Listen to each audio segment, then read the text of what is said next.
Hai pelajar, saya Cikgu Kartik, Guru Pengajian Perniagaan Pusat Tingkatan 6 SMK Tinggi Setapak. Okey, so hari ni Cikgu nak pergi ke bahagian yang ketiga dalam kontrak jualan barang. Okey, so dalam bahagian pertama kita dah bincang maksud kontrak jualan dan juga dua jenis barang, iaitu barang sedia ada dan barang masa hadapan.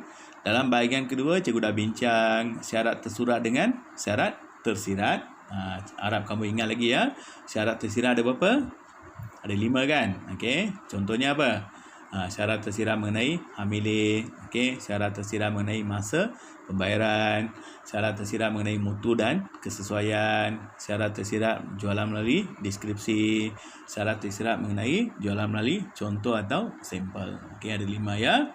Okey, so hari ni kita akan bincang apakah elemen-elemen yang perlu ada. Okey, so elemen ni ada 5. Okey, dalam sukatan dia bagi 5, iaitu waranti, keterangan, bebas daripada kesulitan, boleh guna dan mutu. Ini elemen yang perlu ada dalam kontrak jualan barang. Okey, waranti, keterangan, bebas daripada kesulitan, mutu, boleh guna. Okey, dan kamu juga boleh bagi yang lain. Okey, yang boleh bagi yang lain iaitu elemen asas dalam kontrak jualan barang, iaitu ada penjual dan pembeli.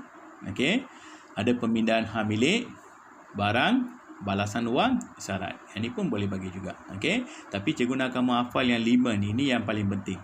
Okey, asas ni ada 5 elemen dalam kontrak jualan barang. Okey, alright. Kita mula dengan waranti. Okey, so apa dia waranti? Waranti ni rujuk pada satu janji kolateral. Okey, ingat keyword dia janji kolateral. Janji kolateral maksudnya stipulasi sampingan. Okey, benda tambahan. Itu dipanggil waranti. Okey, apa kesannya kalau kita langgar waranti? Kita boleh tuntut ganti rugi, tapi tak boleh tolak kontrak, tak boleh tamatkan kontrak. Tadi syarat, kalau langgar syarat, kontrak boleh ditamatkan. Tapi waranti, kamu tak boleh tamatkan kontrak. Tak boleh tolak kontrak, tapi hanya boleh tuntut ganti rugi saja. Okey, contohnya jaminan ke atas enjin kereta untuk 5 tahun. Okey, kalau apa-apa jadi kepada enjin kereta, syarikat hanya ganti enjin tersebut atau dia bayar ganti rugi untuk enjin yang rosak, bukan batalkan kontrak jualan kereta. Okey, itu dipanggil waranti. Kamu tengok contoh ni. Syarikat Nitya menjual kereta Myvi 1500cc kepada Yua, dan bila memandu kereta tersebut ke rumahnya, Yua mendapati ada bunyi bising di tayar belakang. So, bunyi bising ni dia melanggar waranti. Okey, so syarikat Nitya akan repair balik. Dia akan baiki kereta dan pulangkan pada Yua. Yua tak boleh tamatkan kontrak sebab dia tak melanggar syarat. Okey, dia hanya melanggar waranti saja. Itu beza antara syarat dengan waranti. Okey, so waranti dibagi kepada 2, iaitu waranti tersurat dengan waranti tersirat. Okey, so waranti tersurat apa? Syarat sampingan yang dinyatakan secara jelas. Itu dipanggil waranti tersurat. Benda ni ada disebut dalam kontrak. Waranti tersirat ni syarat sampingan yang tidak dinyatakan dengan jelas. Okey, stipulasi yang tidak dinyatakan dengan jelas, tapi dua-dua pihak ni sedia maklum, mereka faham. Itu dipanggil waranti tersirat. Okey, so remember, waranti ni kalau langgar, kita boleh tuntut apa? Ganti rugi. Okey. Okey, kita pergi kepada waranti tersurat, iaitu benda yang dinyatakan dengan jelas. Waranti yang dinyatakan jelas, contohnya tempoh waranti. Okey, contohnya memberi servis, baiki, gantikan secara percuma. Semua ni waranti yang ada dinyatakan dalam kontrak. Okey, waranti tersurat untuk sebuah notebook. Okey, katakan beli komputer riba yang laptop.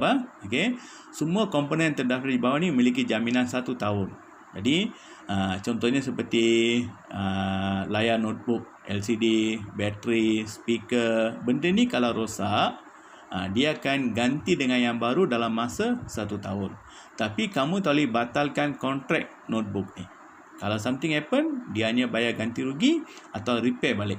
Okay? Dia tak batalkan kontrak untuk notebook ni. Itu dipanggil waranti tersurat. Okay? Waranti tersirat ni ada 2. Satu, mengenai barang boleh nikmati dengan aman sentosa. Kita boleh gunakan barang ni dengan aman, sentosa. Yang kedua, bebas daripada gadaian. So, waranti tersirat ada 2. Okey, ingat dah. Jangan confuse dengan syarat tersirat. Syarat tersirat ada 5. Kalau kita langgar, kontrak boleh ditamatkan. Waranti tersirat ni hanya boleh tuntut ganti rugi. Okey. Apa dia nikmati dengan aman sentosa? Pembeli berhak memiliki barang dibelinya, dapat menikmatinya secara aman tanpa sebarang gangguan. Ingat keyword dia, gangguan. Tak ada gangguan dari pihak lain. Jadi kalau penjual langgar waranti ni, pembeli boleh tuntut ganti rugi. Okey. Tengok contoh ni ya. Syarikat Wafik, okey. Wafik membeli sebuah van dari Lim Motor secara bayaran ansuran yang dibiayai oleh Bank ABC Berhad. Jadi Bank ABC yang bagi pinjaman kepada Wafik untuk beli van. So penjual ialah Lim Motor, pembeli ialah Wafik, Bank ABC ni yang bagi pinjaman. Wafik telah bayar penuh dan mendapat kad pendaftaran atas namanya. Maksudnya kereta tu menjadi milik Wafik sekarang.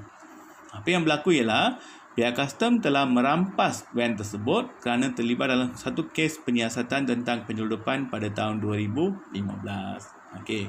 Di sini siapa yang salah?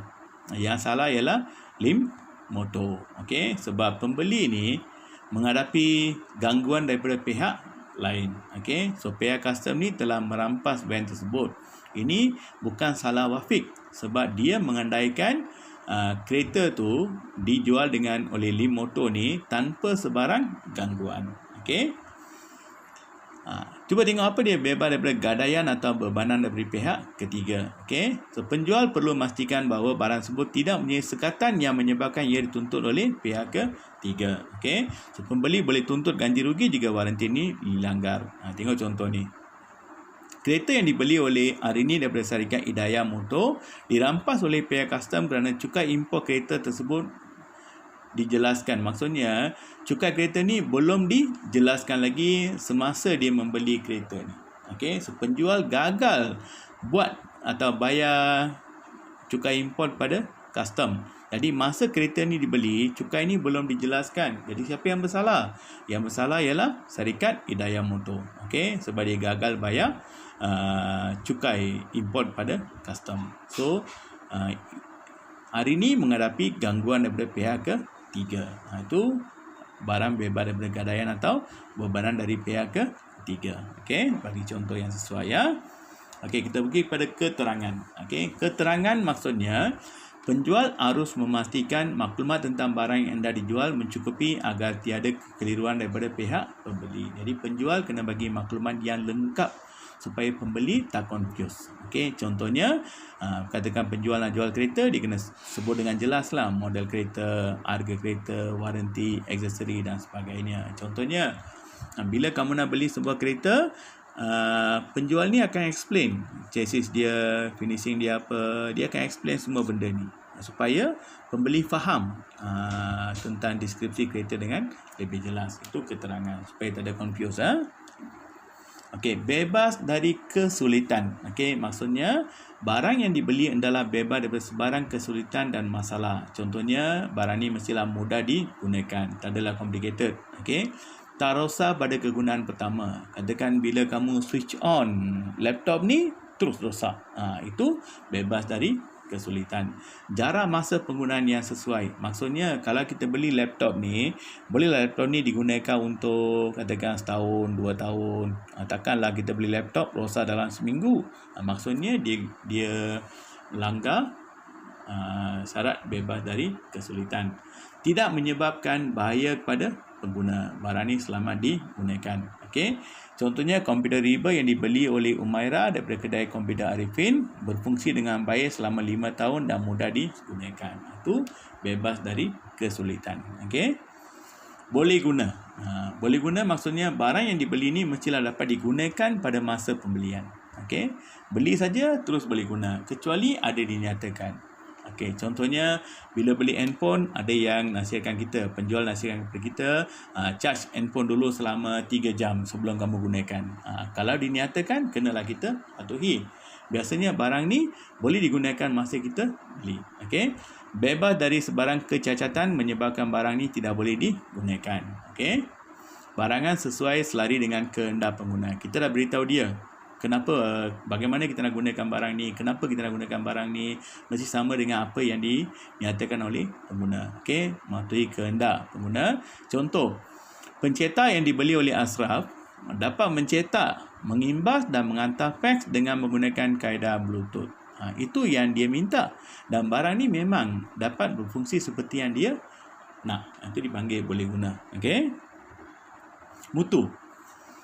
Kualiti barang yang dibeli sesuai dengan tujuan penggunaan dan maklumat yang diberikan. Okey, itu dipanggil mutu. Mutu maksudnya kalau kita beli barang ni, dia mesti dapat memenuhi keperluannya. Okey, itu dipanggil mutu. Setiap barang yang anda dijual mestilah mempunyai kualiti boleh dagang.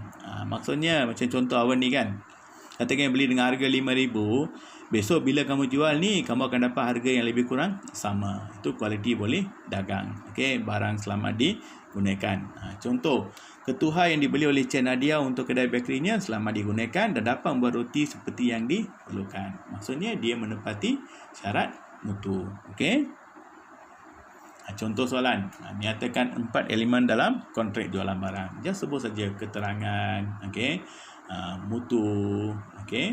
Bagi 4 elemen waranti olis lah. Jadi kamu dapat 4 markah. Okey. Uraikan 3 elemen kontrak jualan barang. Okey, sama ya, waranti, okey, keterangan, mutu. Lepas tu bagi uraian. Okey. So yang ni pun sama. Jelaskan 2 jenis waranti. Apa dia? Waranti tersurat dengan waranti tersirat. Okey. Jelaskan perbezaan antara waranti tersurat dengan waranti tersirat dari aspek maksud dan contoh. So, dimensi telah diberikan, just bagi uraian saja. Okey. Jelaskan 2 jenis waranti tersirat dalam kontrak jualan barang. Jelaskan, jadi kena bagi contoh. Okey. Bebas dari kesulitan, milikan secara aman dan sentosa. Itu syarat. Berikan satu uraian dan contoh. Jelaskan 2 perbezaan antara syarat dengan waranti. Okey. So, bagi maksud, syarat ialah perkara utama yang dikontrakkan. Okey. Waranti, janji kolateral atau perkara sampingan. Langgar syarat, kontrak boleh dibatalkan. Langgar waranti, boleh tuntut ganti rugi. Okey. So, 2 perbezaan bagi maksud dan juga kesan. Okey, maksud perkara utama dalam kontrak atau stipulasi utama. Okey, perkara utama yang dikontrakkan, waranti, janji kolateral atau perkara sampingan. Yang kedua, kesan. Kamu juga boleh bagi contoh. Okey.